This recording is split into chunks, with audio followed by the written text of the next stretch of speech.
예, 아빠가 들려주는 그래프 그리기. 오늘은 진위계수 또는 불평등지수 뭐 이런 거를 이야기하도록 하겠습니다. 이런 이야기를 많이 하죠. 경제 문제 있는 사람들은. 사실 저는 이런 말만 들었지 실제 어떻게 계산하는지는 어제 처음 알았습니다. 같이 한번 알아보도록 하겠습니다. 예, 우선 여러분의 반에 뭐 10명이나 11명이나 이제 사람이 있는데 각각의 소득이 있다고 생각해 보세요. 또는 그 뭐 시험 성적이 있다고 생각해 보세요. 그래서 1등부터 이제 꼴등까지 이렇게 쭉 나열했는데 1등이 100점, 2등이 90점, 3등이 80점 이런 식으로 10점씩 균등하게 떨어지는 점수가 있다고 생각해 보세요. 예, 그리고 등수는 이제 당연히 1부터 11등까지겠죠. 그렇게 되는 경우를 이제 균등하다. 1등과 꼴등까지가 아주 균등한 차이를 보이는 그런 상태를 가상적으로 생각하는 겁니다. 그러면 이제 그게 이제 균등한 이제 점수예요. 근데 실제로는 이렇게 되지 않죠. 1등이 뭐 월등히 잘한다든지 2등이 1등과 가깝다든지 뭐 이렇게 분포를 보일 거 아닙니까? 그럴 때를 이제 차이가 생각해 볼게요. 이거를 예를 들면 이거는 뭐 2등은 85, 3등은 72, 4등은 66 뭐 이렇게 된다 그러면 지금 회색으로 된 것이 균등한 성적이에요. 이상적인 내지는 또 어떤 특별한 성적이죠. 근데 우리가 이제 여기 파란색으로 된 것은 실제 성적 내지는 소득입니다. 그러면 요거 차이가 있을 거 아니에요. 차이가. 그래서 여기 회색의 면적, 삼각형의 면적 분의 요 차이가 있는 면적을 진위계수라고 그래요. 그래서 이제 이게 이제 삼각형 균등한 소득의 합이다. 그래서 이걸 균등 소득 합이라고 제가 일단 했습니다. 그 실제 소득 합은 요거 파란색이겠죠. 그럼 여기서 이제 이거를 뺀 다음에 나누기 균등 소득 합하면 이제 됩니다. 그럼 이건 이제 어떻게 되냐면 만약에 아주 균등할 때 처음처럼 됐을 때 그때는 0이 돼요. 똑같으니까 차이가 없으니까 0이 되고 아주 특별한 경우에 이제 한 명은 100등이고 100점이고 나머지는 다 0점이다. 그런 경우가 있을 수 없겠지만 이따 치면 이렇게 됩니다. 근데 지금 막대기가 지금 11개밖에 없어서 그런데 이게 더 수익 많은 막대기라 그러면 이 차이가 거의 똑같아지기 때문에 1, 진위계수가 1에 육박하겠고요. 그래서 이제 진위계수는 흔히 0과 1 사이라고 말합니다.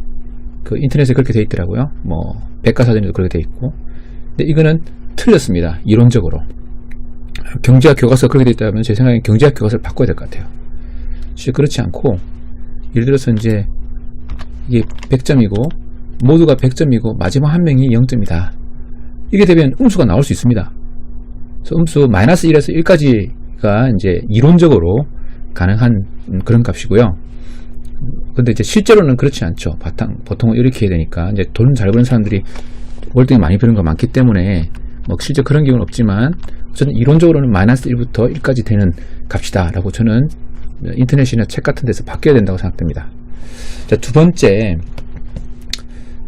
그러면 두 번째 생각할 수 있는 것은 만약에 어떤 경우에 이제 불평등해지냐를 좀 보겠습니다.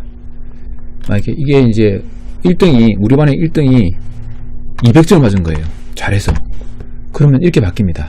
그 불평등해지는 거죠. 균등해져야 되는데 불평등해집니다. 그럼 불평등한 이런 상태가 안 좋은 거냐 좋은 거냐 이걸 이제 생각해야 될 것 같은데 이거는 사실 안 좋은 게 아니죠. 한 명이 월등히 잘한 거니까. 근데 진위계수는 이제 불평등한 쪽으로 이제 바뀌게 됩니다. 그렇기 때문에 적절한 불평등은 있어야 될 거라는 저는 생각이 들어요. 너무 불평등하면 또 문제되지만 그래서 어떤 사람들은 뭐 얼마부터 얼마까지는 적절한 수준이다 뭐 이렇게 표현하긴 하더라고요. 자, 그러면 얼마가 적절한 수준인지는 사실 잘 알 수 없지만 만약에 이 성적이 정규 분포를 그린다면 어떻게 될 것인가 를 계산해 볼 수 있겠죠. 예, 그것은 한번 계산해 보도록 하겠습니다. 그러면 이제는 그 정규 분포를 하는 그 소득을 가지고 있다. 전 국민이 분포가 정규 분포라고 가정해 봅시다. 이거는 이제 엑셀에서 놈 어쩌고저쩌고 이 함수를 넣게 되면 정규 분포의 역함수 뭐 이렇게 있는 거죠. 역함수인가 하여튼 뭐 그런데 그 다음에 랜덤을 넣습니다. 랜덤에서 0과 1 사이의 값을 넣게 되고 그것에 정규분포의 함수를 긋게 되고 하면 이게 이 값들이 정규분포를 이루게 됩니다. 자, 그 다음에 이 값을 가지고 이제 그냥 하면 음수가 되니까 표준 편차가 1인 그 평균이 0인 그러니까 소득이 마이너스일 수는 없잖아요. 그래서 여기다가 제가 또 한 100배 정도 확대하고 마이너스 300을 쉽더 시켜가지고 300 플러스 마이너스 뭐 200에 이제 대충 다 모이게 해뒀습니다. 자, 그러면 이제 이렇게 되는 거죠. 이 값을 여러분도 해보실 수가 있어요. 뭐 엑셀은 쉬우니까 이걸 카피해서 여기다가 값만 붙여넣고 이거를 정렬을 했습니다. 정렬해서 제일 높은 값부터 낮은 값까지 쭉 해서 하니까 마이너스 1200명을 했어요. 가상의 자료죠. 그래서 마이너스 얼마가 나오는데 이걸 0으로 바꿔버렸습니다. 소득이 마이너스일 수는 없을 거라고 가정해서 쭉 넣고 나서 이 값을 그대로 여기다 갖다 붙였습니다. 착 붙이니까 진위계수가 0에 가까워지더라고요. 그리고 이게 이제 소득인데 요렇게 지금 가려져서 잘 안 보이지만 요렇게 생겼습니다. 이렇게 생겨서 결과적으로는 뭐 1000개, 10,000개 짝대기 기니까 면적처럼 나타났어요. 이렇게 보이면 진위계수 0에 가까워진다.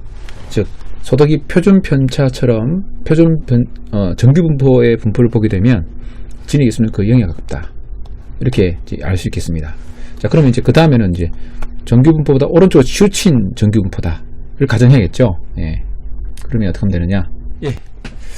그래서 진위계수를 한번 계산해 봤는데 이제는 조금 더 실제에 가까운 그런 데이터를 한번 해보겠습니다. 물론 실제 데이터가 아니고 가상 데이터입니다.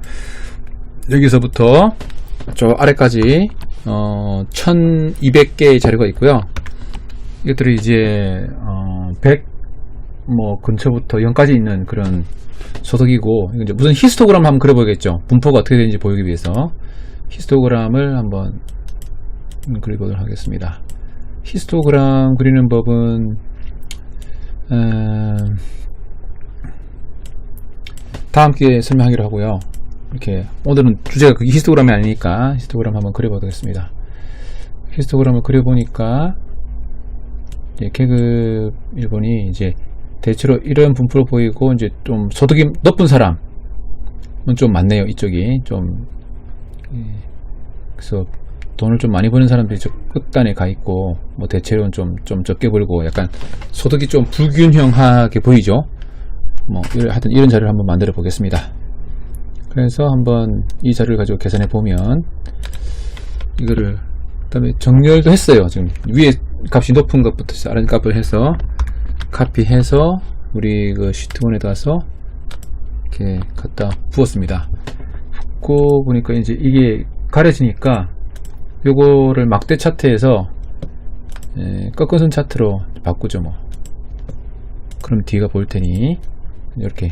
그래서 이게 이제 소득입니다. 소득이 요렇게 되니까 이제 요 면적이 보이죠. 요 면적이 이 삼각형 면적에 비해서 요렇게 쌓여진 요 흰색 부분의 면적이 0.37이다. 그러니까 진위계수는 0.376이고 그 정도의 불평등한 균등 소득이 있고 불운 소득이 있다. 뭐 이렇게 볼 수 있겠네요.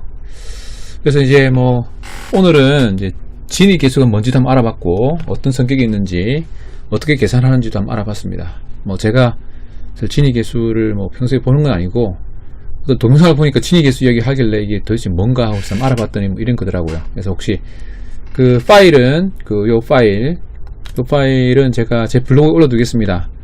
그래서 이제 값을 이제 정렬해서 넣으시면 알아서 등수랑 계산되고 이 그래프도 그려지니까 여러분들 이제 실제 계산할 때 한번 써보시는 것도 공부 삼아 한번 해보시면 좋겠습니다. 이상입니다.